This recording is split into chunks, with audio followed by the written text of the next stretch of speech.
오늘 본문에 보니 아브라함의 나이가요. 이제 창세기 25장, 12장부터 25장까지가 아브라함의 생애의 시작과 그 마지막의 모습을 보여주는 장면입니다. 그 아브라함의 마지막 때의 나이가 175세였다라고 합니다. 생각해 보세요. 아브라함이 몇 세 때 부름을 받았죠? 75세 때 하나님께서 아브라함을 부르셨어요. 여기 75세 넘는 분들도 몇 분 계신데 그때 바로 하나님께서 부르심을 받아서 그래서 175세까지 무려 100년의 기간을 아브라함이 믿음의 삶을 산 것입니다. 이 100년의 기간 동안 아브라함의 믿음은 우리가 성경을 읽고 읽을수록 깨달을수록 점점 견고하게 세워집니다. 그래서 점점 빛나는 삶을 살아갔습니다. 아브라함은 흔히 이 흔들 의자에 앉아서 신세 한탄이나 하면서 여생을 마감하는 다른 노인들과는 달랐습니다. 야, 세상은 모두 헛되라고 그 인생의 전진을 포기해버리고 주저앉은 그런 사람도 아니었습니다. 나이가 많을수록 삶에 지친 한숨소리가 그에게는 없었습니다. 그래서 야고보서 2장 23절에 나오는 것처럼 아브라함을 그 다음부터 하나님께서 뭐라고 부르시냐면요. 저도 이런 칭호를 받아서 참 좋겠다. 하나님의 친구, 하나님의 벗이라는 이 놀라운 하나님의 그 칭호를 받는 것이 바로 아브라함입니다. 우리가 알다시피 아브라함은 결코 완벽한 사람이 아니었습니다. 그럼에도 불구하고 그는 말씀을 붙잡고 오늘 기도자가 기도한 것 같이 어려울수록 말씀을 붙잡고 상황이 힘들수록 하나님 약속을 붙잡고 한 걸음 한 걸음 그래서 어려울 때 오히려 하나님 앞에 한 걸음 더 가까워지는 그런 삶으로 하나님과 동행했습니다. 그러자 그의 삶은 놀랍게도요 그냥 삶이 아니라 음악이 되었습니다. 작품이 되었고 연주가 되었습니다. 이 땅에 수많은 믿음의 선배들이 성경 안에도 그리고 기독교 역사에도 굉장히 많았지만요. 실제로 아브라함처럼 자신의 삶 전체를 통해서 믿는 사람이 살아가는 모든 국면들, 모든 영역들을 그 믿음을 붙잡고 풍성함의 의미를 실제로 살아보고 보여준 사람은 아브라함 한 사람밖에 없습니다. 아브라함은 믿음으로 하나님 앞에서 의롭다는 인정을 받았습니다. 믿음으로 심지어 400년 후에 아브라함의 이 후배들, 그 자녀들에게 일어날 일까지 하나님께서 그에게 예견케 하시고 맹세의 형태로 축복을 받아냅니다. 믿음으로 아브라함은 이삭을 낳았습니다. 믿음으로 이삭을 바쳤습니다. 그는 이 세상에서 끝까지 믿음으로 살았습니다. 그래서 히브리서 11장 믿음장을 보면요. 성경에 기록된 여러 믿음의 모델들을 소개하면서 아브라함을 소개하는데 뭐라고 소개합니까? 믿음으로 아브라함은 부르심을 받았을 때 믿음으로 아브라함은 하나님께서 이렇게 하라고 하셨을 때 믿음으로 아브라함은 이라고 그의 모든 삶의 장면 앞에 믿음으로를 반복해서 증언하고 있는 것입니다. 그래서 히브리서 11장을 쭉 읽어가다가요. 아주 놀라운 성경의 기록이 13절에 나옵니다. 굉장히 의미심장한 말씀이 기록되어 있습니다. 히브리서 11장 13절의 첫 부분 어떻게 시작합니까? 이 사람들은 다 믿음을 따라 죽었으며 우리는 믿음으로 산다는 말을 많이 합니다. 때로는 믿음으로 살고 싶어요 라고 하는 소망을 많이 갖습니다. 하지만 히브리서에서는요 아브라함이 믿음을 따라 살았다고 하지 않습니다. 놀랍게도 믿음을 따라 죽었다라고 기록하고 있습니다. 여러분 이것은 무슨 뜻입니까? 끝이 더 중요하다는 것입니다. 믿음을 따라 살겠다고 결정하고 믿음으로 살아가는 내용은 참 중요하지만 하지만 중도에 포기해서는 안 된다라고 하는 것입니다. 끝까지 결단한 바를 이루어야 합니다. 그렇게 끝까지 변질되지 않고 믿음을 지킨 것을 성경에서는 믿음에 따라 죽었으니라고 그렇게 말하는 것입니다.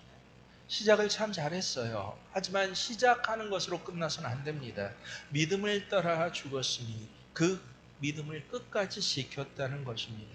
그래서 아브라함은 믿음의 조상의 반열에 드디어 서게 되는 것입니다. 여러분, 하나님이 기억하시는 사람은요, 믿음을 따라 살기로 결단만 하는 사람이 아닙니다. 믿음을 따라 살되 끝까지 그 믿음을 지킨 사람, 곧 믿음을 따라 죽은 사람들을 하나님께서는 기억하십니다. 믿음이란 무엇입니까? 세상에선 죽고 하나님 앞에 사는 것이 믿음입니다. 믿음을 따라 죽는다라는 것은 이 세상에선 결코 쉽지 않습니다. 무슨 소리예요? 세상에서 죽는 것과 같이 그렇게 보여지기 때문에 그렇습니다. 세상에서 보는 망한 길을 가는 것과 같습니다. 실제로 삶의 자리에선 이것이 너무도 힘들고 고통스러운 일입니다. 우리가 하나님의 말씀을 전적으로 붙잡을 때 이 세상에선 실제로 망하지만 세상의 방법, 세상의 기준으로 하면 야, 저 사람 참 안 됐어라는 소리까지 들을 수 있지만 놀랍게도 그의 삶에는요, 하나님의 능력이 나타나게 될 것입니다.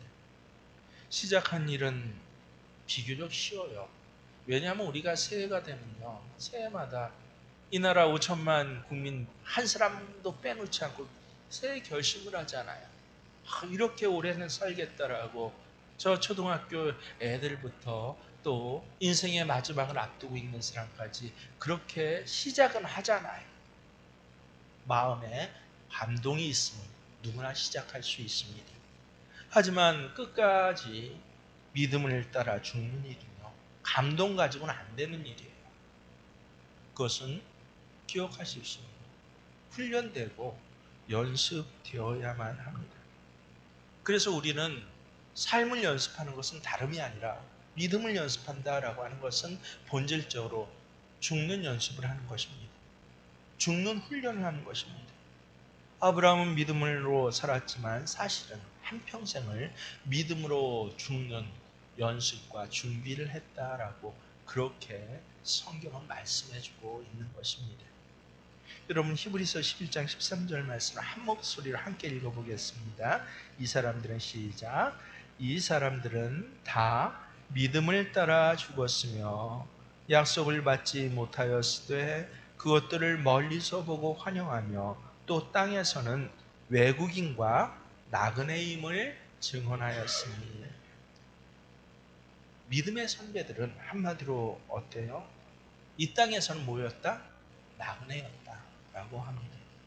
우리가 예수 그리스도를 구주와 주님으로 영접하는 순간 우리는 하나님의 자녀가 됩니다. 천국 백성이 돼요. 그리고 우리가 천국 백성이 되는 순간 이 땅에서는 뭐가 됩니까? 외국인이 되는 것입니다. 제가 아주 새겨지는 그 경험담을 한 벌써 10여 년 전에 저희 친지로부터 제가 참 사랑하고 존경하는 그런 친지인데, 이 캐나다에 가서 오랫동안 살았습니다. 그래서 드디어 그 나라의 시민권을 얻게 됐어요. 납세를 한 30일간 잘 하고 하는 과정 속에서 시민권을 얻게 될 때 그때 얘기를 해주는데 깜짝 정말 놀랐습니다. 이 시민권을 얻으려면 시험을 봐야 한다라고 합니다. 그 시험 문제에 당신의 나라는 어디입니까? 라고 그렇게 묻습니다. 그리고 또 서약을 하게 한다. 구체적으로 어떤 서약이냐면요, 나는 내 태어난 조국이 어디입니까? 한국과 캐나다가 전쟁을 벌이면 캐나다 사람으로 한국과 전쟁을 치러서 이겨내겠습니다라고 하는 서약을 실제로 한다라고 해요. 깜짝 놀랐습니다. 그저 시민권, 영주권 따는 것이 뭐 좋은 일 생기는 것, 보장받는 것 정도로 생각을 했죠. 실제로 국적이 바뀌는 거예요.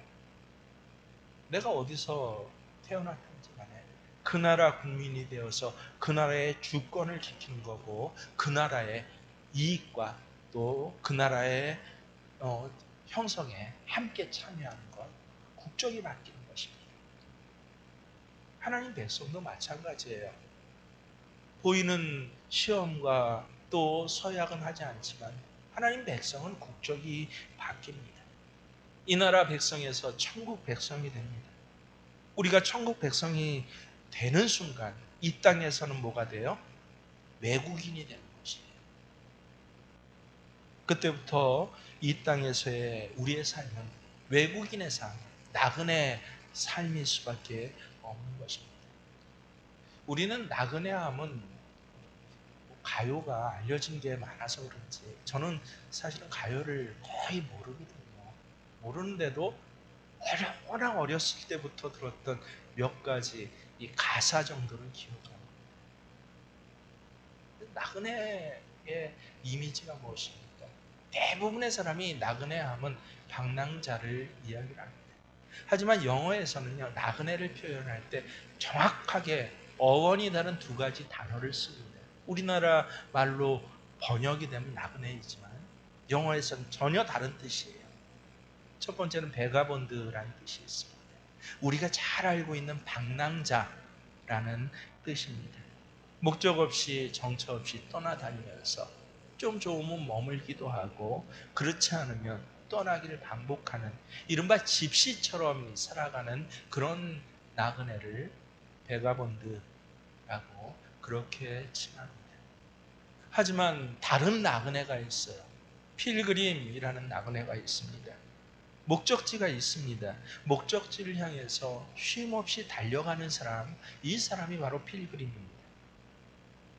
그때그때 아무리 좋은 것이 있고 이 땅에서 귀한 것에 있더라도 그것에 붙들리지 않고 참 편히 쉴 곳이 있고 또 너무도 좋은 환경을 만나도 거기에 매이거나 정착하지 않고 목적지를 향해서 달려가는 사람, 이 사람들이 바로 믿음의 사람들입니다.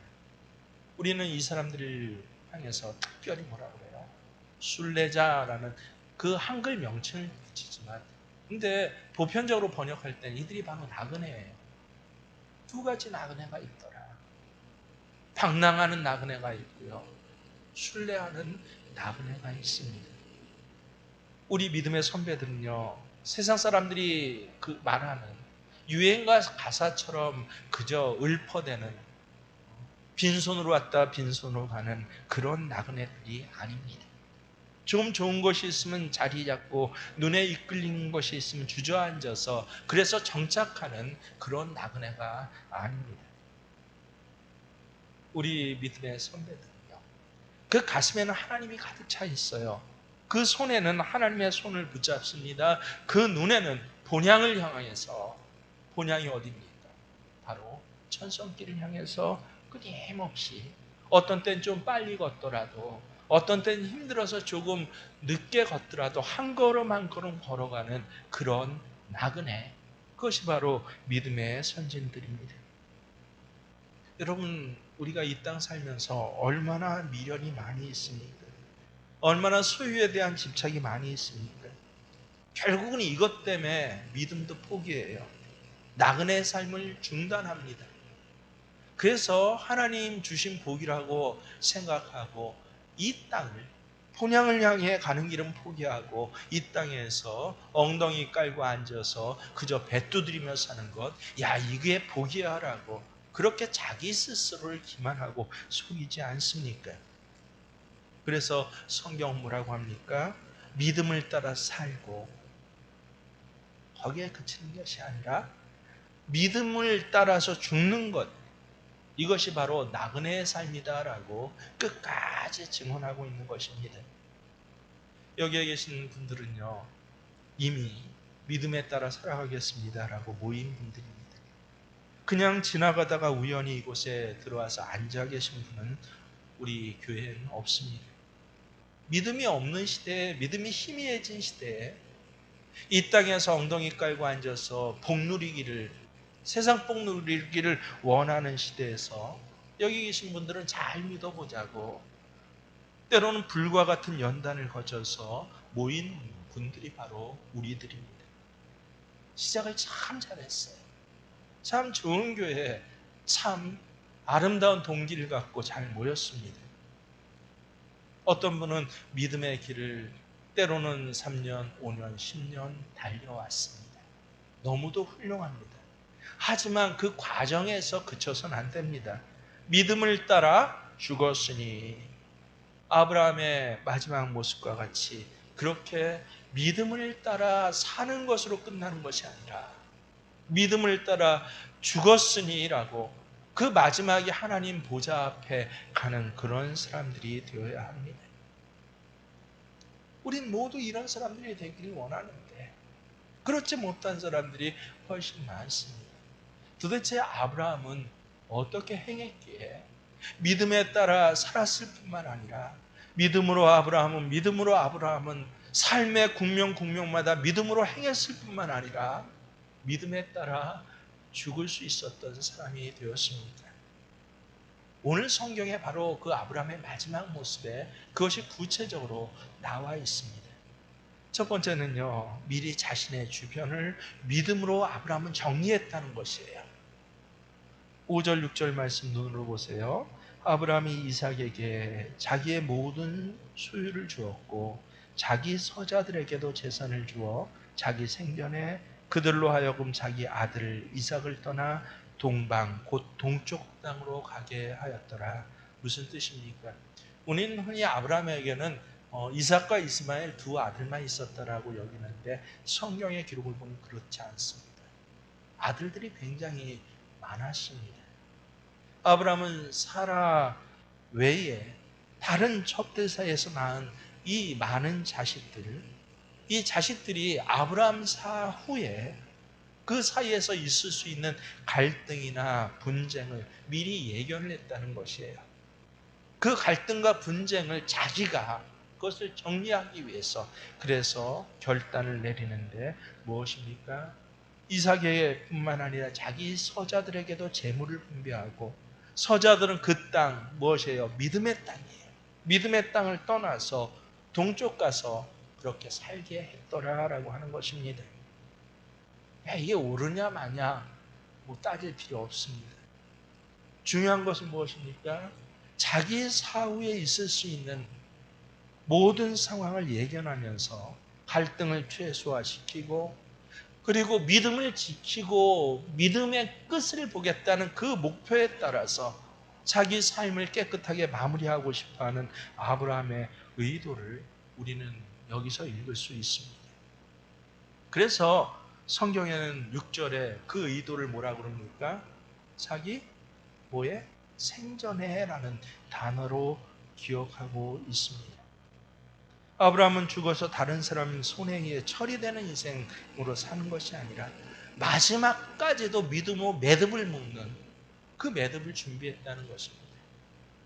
제가 전도사로 섬겼던 교회 사실은 이 부분을 크게 감동하고 제가 결단한 그런 사건이 실제로 있었습니다.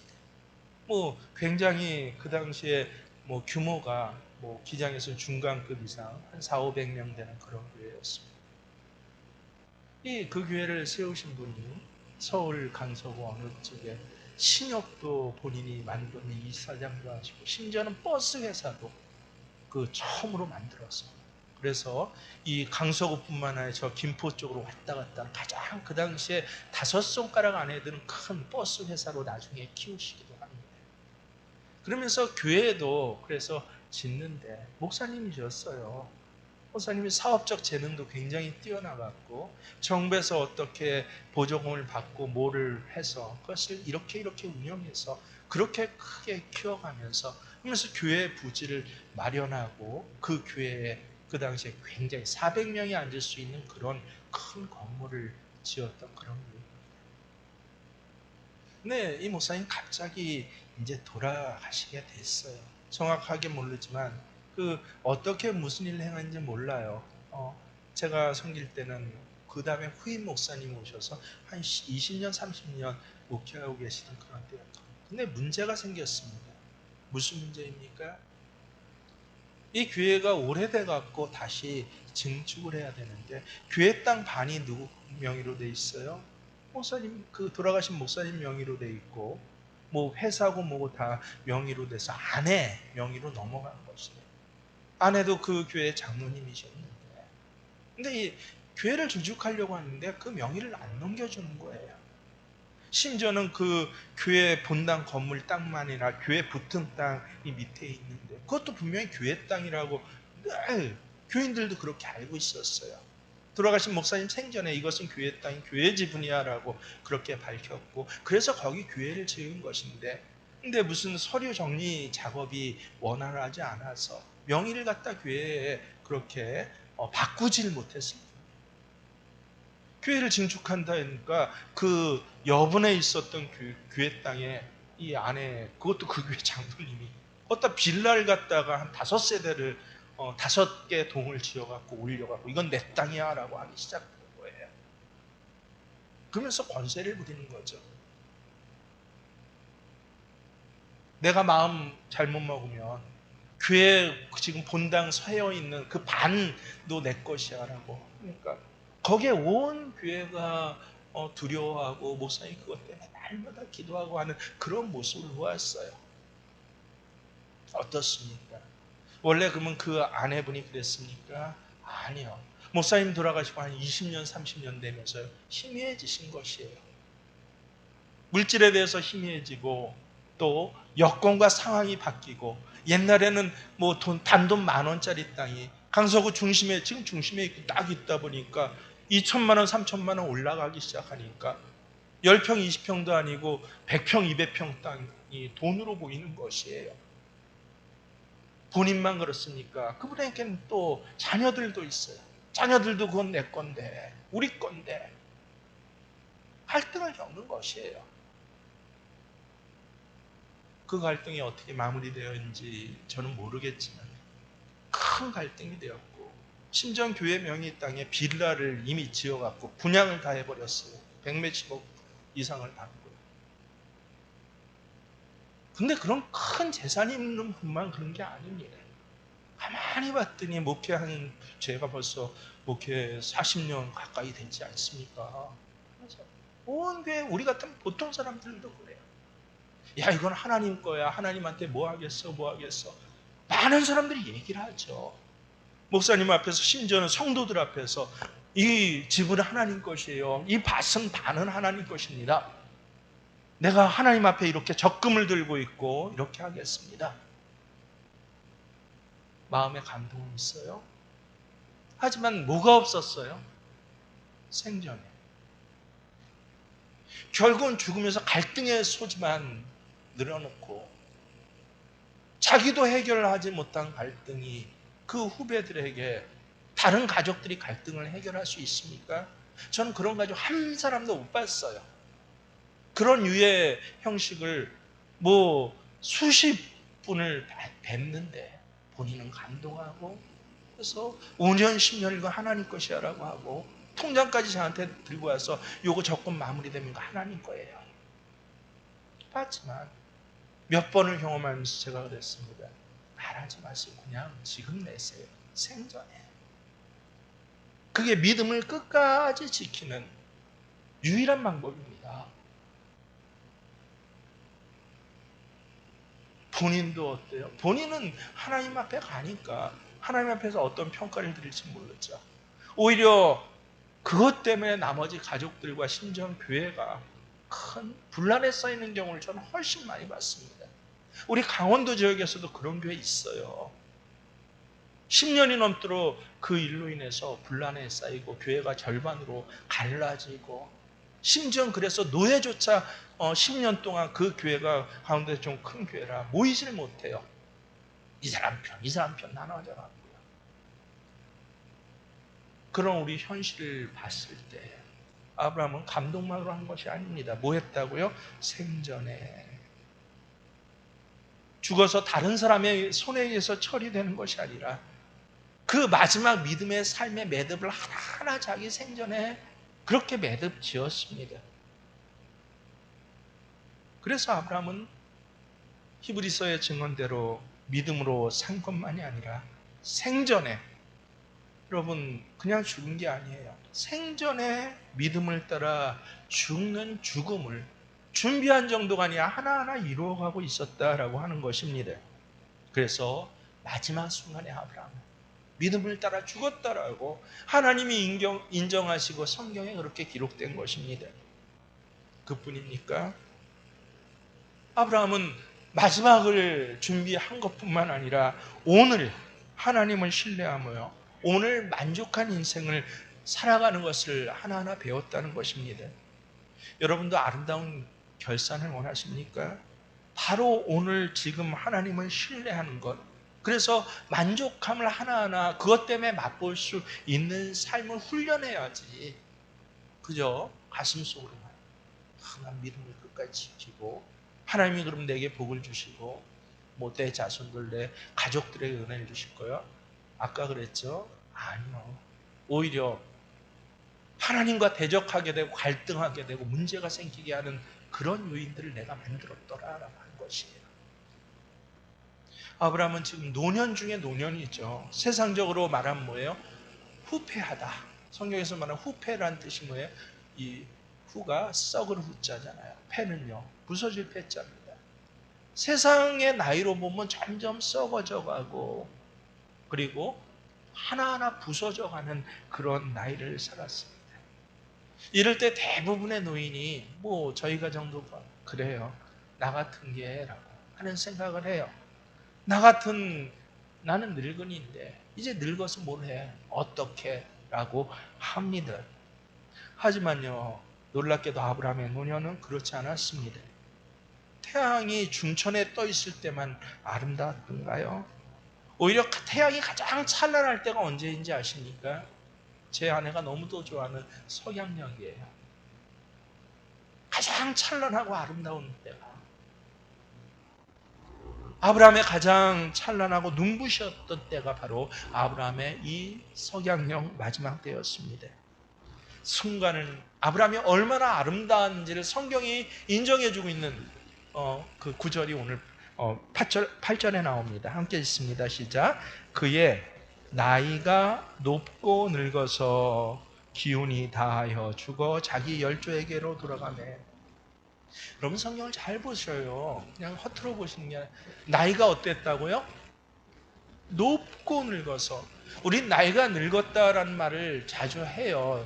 눈으로 이 말을, 입으로는 높고 늙어서 하면서도 그저 머릿속으로는 아브라함이 늙어서, 나이 많아 늙어서 이렇게 이해를 하는데 성경은 안 그렇다고 합니다. 예전 성경에는 그래서 이게 너무도 중요해서 나이라는 말을 빼버렸어요. 아브라함의 수가 높고 나이가 많아서, 야 이게 나이와는 다른 나이를 이야기를 하는구나 하고 그렇게 한 번은 고민하게 할 암시를 줬어요. 묵상을 하면 수가 뭐야 도대체? 그냥 나이인가? 근데 뒤엔 또 나이가 많아서라고 하잖아. 야 이건 그냥 나이가 아닌가 보다. 맞아요. 어떤 땐 예전 성경이 저는 이 원문보다 훨씬 더 요새 개역개정보다 참 제대로 번역돼 있는데 왜 고쳤을까라고 아쉬운 부분이 있는데 바로 오늘 이 구절도 하나님 수가 높고 나이가 많아서. 나이가 높다라는 뜻이 무엇입니까? 찾아봤더니 히브리어 토브라는 단어를 번역한 것이에요. 여러분 우린 토브란 거 상식적으로 잘 알고 있죠. 제가 뭐 자주 얘기하지 않습니까? 하나님께서 지으신 것을 보고 뭐 했더라? 토브했더라. 무슨 뜻이에요? 토브가? 좋았더라, 아름다웠더라, 그리고 꽉 찼더라, 풍성했더라는 뜻이에요. 아브라함의 나이가 뭐 했다고요? 좋았더라, 아름다웠더라, 풍성해서 늙어서 후패했지만 열조에게로 돌아간다. 그런 뜻입니다. 그래서 대부분의 영어, 뭐 킹제임스 버전부터 현대 영어 성경을 보면요, 뭐라고 하냐면 나이가 많다라고 하지 않아요. satisfy나 이 full이라고 꽉 찼더라 라고 그렇게 번역이 되고 있습니다. 그래서 아브라함은 단지 한 살 한 살 먹어서 나이 많이 든 것이 아닙니다. 시간이 갈수록 그날 그날을 감사하면서 만족한 인생을 살고 그날 나이가 지날수록, 나이가 많아질수록 뭐 했더라? 꽉 채워진 인생. 나이가 많아질수록 아름다운 인생을 살았더라. 황혼기에 더 찬란해지는데 그 믿음이 찬란해지고 그 있는 자리가 빛이 나요. 그런 자리에서 만족스럽게 생을 결산했더라라고 하는 것입니다. 아브라함이 그랬구나. 성경에서 마지막에 더 아름다운 몇 사람이 나오지 않습니다. 여러분, 야곱이 그랬어요. 젊었을 때는 거짓말장이었습니다. 남의 것까지, 형제 것까지 다 빼앗아 먹어야 살아있을 수 있는 사람이었는데, 야곱이 늙어서는 어떤 사람이 됩니까? 정말 그 인생의 풍파 가운데서 남들이 보기엔 도대체 노인장 몇 살에게 그렇게 주름이 많고 늙었습니까? 이야기할 정도로 겉모습은 그랬지만 속에는 어때요? 권위가 있었어요. 당시에 지금의 미국 대통령보다 훨씬 높은 지위를 행사하고 있었던 애굽의 왕 바로에게 머리를 숙이게 하고 그 안수하면서 이 시골의 노인네가 축복을 해주는데 그 권세가 얼마나 대단한지, 오히려 늙어서 나이 많아서 더 풍성하고 아름다운 삶을 살았습니다. 다윗은 어떻습니까? 여러분, 다윗 알잖아요. 젊었을 때 잘 나갔습니다. 뭐 했습니다. 하지만 그도 똑같이 늙어갑니다. 늙어가서 다윗의 마지막 부분에 세상적인 부분과 하나님께서 주신 복이 같이 겹쳐 있어요.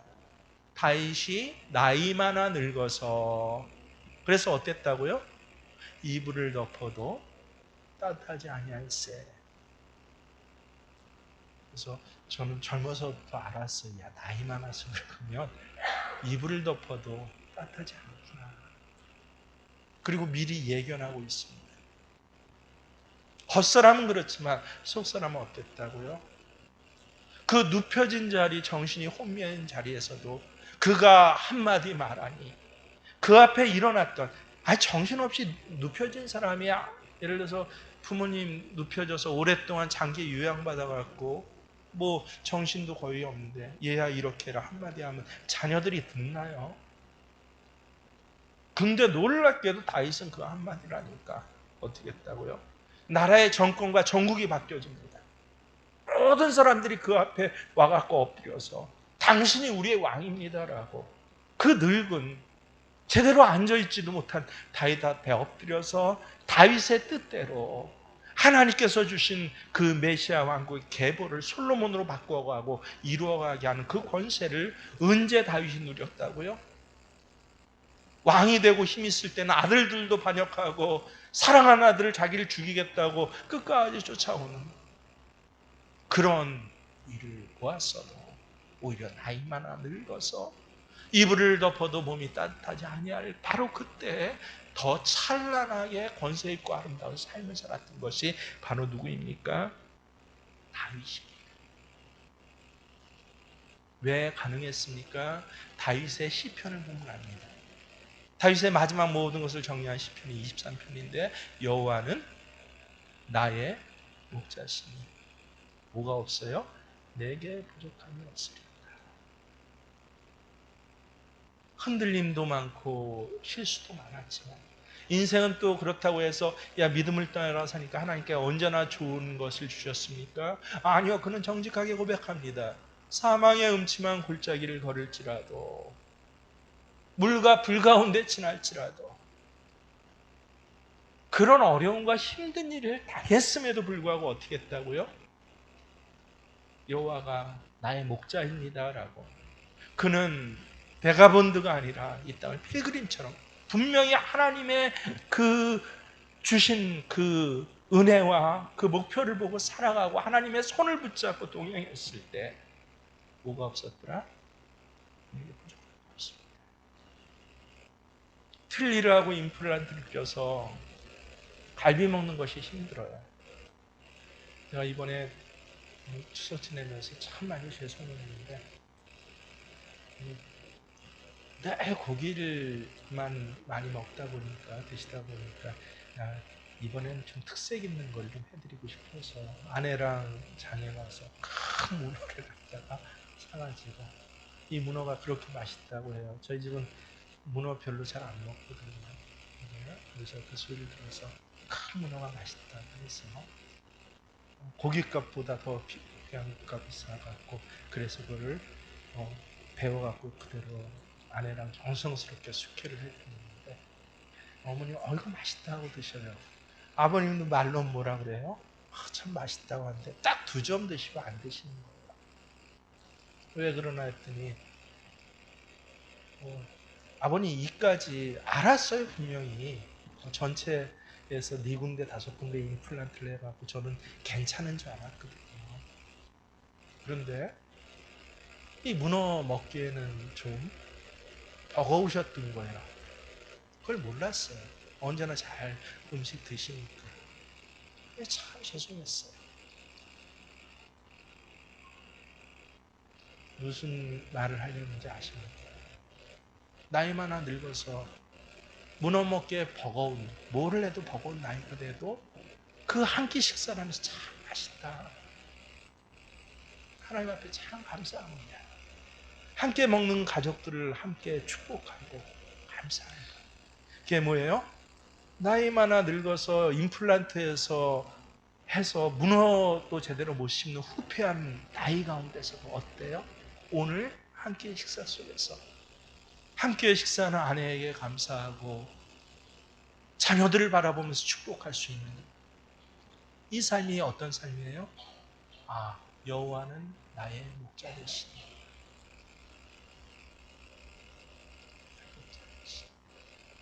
이 삶을 오늘 살아가야지. 여러분 오늘 하나님 없이 세상 것 50이 넘고 60, 70이 돼서도 세상 것 살다가 나중에 정말 나이 많아 늙어서 자녀들 앞에서 그런 어미하게 될 수 있습니까? 아니요. 아빠는 언제부터 아빠가 돼요? 제가 늘 말하죠. 자식이 생기면서. 나이 많아 늙어서 찬란해지는 부모는 언제부터 그런 부모가 됩니까? 그런 믿음의 후배들, 그런 믿음의 자녀들이 내 눈앞에 세워질 때만 가능한 것이에요. 그래서 오늘 만족합니다. 오늘 감사합니다. 사정이 좀 나아지면, 뭐가 나아지면, 뭐를 얻게 되면, 직장이 되면, 뭐가 되면 그때 늘 감사한다고 생각하지만 그건 믿음을 따라서 살려고는 노력해봤지만 오늘 그러지 못한다면 그는 믿음을 따라 죽는 사람이 아닙니다. 그렇구나. 내가 오늘 만족합니다. 하나님과 내가 오늘 나이가 높은 나이가 들수록 더 꽉 채워지고 더 찬란해지는 후패하는 육신 가운데서도 안 좋아지는 세상의 여건과 상황 가운데서도 하나님 앞에서 내가 더 꽉 채워지는 감사가 꽉 채워져요. 기쁨이 꽉 채워져요. 그래서 입에서 나오는 게 축복이에요. 입에서 나오는 게 말씀입니다. 아브라함은 그렇게 사는 걸 몇 살까지 그렇게 훈련을 했어요? 100년간을 훈련을 했더니 드디어 아브라함의 나이는 많은 나이가 아니라 높아지는 나이야 라고 토부, 선하고 아름답고 꽉 채워지는 나이야. 성경이 그렇게 인정해 주고 계십니다. 아브라함이 이렇게 끝까지 믿음을 지켰을 때 하나님께서는 그의 마지막을 어떻게 하셨는지 여러분 성경을 잘 읽어보셔야 돼요. 11절을 보세요. 아브라함이 죽은 후에 하나님이 그의 아들 이삭에게 복을 주셨고 이삭은 브엘라 헤로이 근처에 거주하였더라. 11절 말씀에서 아브라함이 죽은 후에 놀랍게도 아브라함의 복이 다시 시작되었다라는 뜻입니다. 아브라함은요 다음 세대인 이삭에게 복을 전달하는 전달자가 되었어요.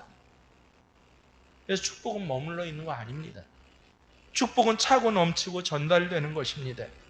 그래서 다음 세대가 더 나은 세상에서 하나님 섬기고 하나님 찬양이 할 수 있도록 그 마지막을 만들어주는 것. 이대 총장이 벌써 수십 년 전이죠. 내 작년의 시작에서는 장송가 부르지 말고 찬송을 부르고 기쁜 노래 불러주세요 해놓고 그 당시 아주 유명했어요. 제가 뭐 중고등학교 때 좀 그때 일인가요? 대학교 초반에 일인가? 얼마나 그때는 다 장례식장에서 뭐 했어요? 아이고 아이고 누가 크게 울고 누가 오래 울고 누가 구슬프게 우는가가 그 사람 죽은 사람에겐 야, 저 사람 그래도 복받은 인생이야. 자녀들에겐 효자라는 소리 들었을 때 절대 울지 말고 축복송과 행진송을 틀어달라고 그렇게 했습니다. 맞아요. 아브라함은 축복을 당대에서 전달한 전달대가 됐습니다. 그래서 하나님의 작은 복은요, 오늘 먹고 오늘 맛있는 거 먹고 오늘 좀 신나고 오늘 좋은 것일 수 있지만 진짜 복은 무엇입니까? 머물러 있는 건 아닙니다. 축복은 정확히 차고 넘쳐서 그래서 전달되는 것이 축복입니다. 다음 세대가 나보다 더 하나님 잘 섬기고요. 오늘 함께 드리는 내 아들과 딸들이 더 하나님께 멋진 믿음을 연주할 수 있는 그 기초를 하나하나 만들어주는 거예요. 야, 그 과정이 축복이에요. 얼마나 놀라운 복입니까? 저와 여러분은 내가 예수 믿고 구원받았던 것 때문에 자녀들에게 얼마나 복이 되고 있습니까? 우리의 생각보다 예기치 못하는 순간에 어쩌면 우리의 인생을 결산하는 순간이 우리에게 찾아올지도 몰라요. 언제 그 순간이 찾아와도 그 마지막 모습, 마지막 때가 내 40의 그 순간이 찾아와도 50에 찾아와도 60에 찾아와도 70, 80에 찾아와도 가장 아름답게 뭐하는? 빛나지. 나이가 많은 게 아니라 나이가 높아지는, 믿음을 따라 사는 것을 자랑하는 게 아니라 난 지금 믿음을 따라 죽어가고 있습니다 라고 믿음의 결산들을 향하시는 저와 여러분 되시기를 주의 이름으로 축원합니다.